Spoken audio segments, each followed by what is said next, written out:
Praise the lord. నేటి వాగ్దానము, మీరు నా స్నేహితులైందురు.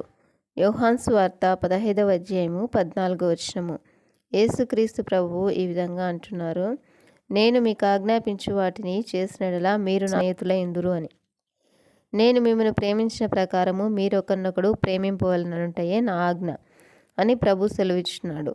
నీ పూర్ణ హృదయంతోనూ, నీ పూర్ణ ఆత్మతోనూ, నీ పూర్ణ మనసుతోనూ నీ దేవుడైన ప్రభువును ప్రేమింపవలనన్నదే ఇది ముఖ్యమైనదియు మొదటిదియునైన ఆజ్ఞ.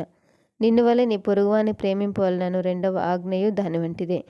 దేవుడు అబ్రహామును నా స్నేహితుడు అని అంటున్నాడు. ఎందుకంటే దేవుడు సెలవిచ్చిన ప్రతి విషయమును అబ్రహాము పూర్ణ హృదయంతో చేస్తూ వచ్చాడు. మనం కూడా మన ప్రభు అయిన యేసును పూర్ణ హృదయంతో ప్రేమించాలి. ఆయన ఆజ్ఞాపించిన వాటిని పూర్ణ మనసుతో చేయాలి. అబ్రహాము దేవుని నమ్మెను, అది అతనికి నీతిగా ఎంచబడెను అను లేఖనం నెరవేర్చబడెను, మరియు దేవుని స్నేహితుడని అతనికి పేరు కలిగెను.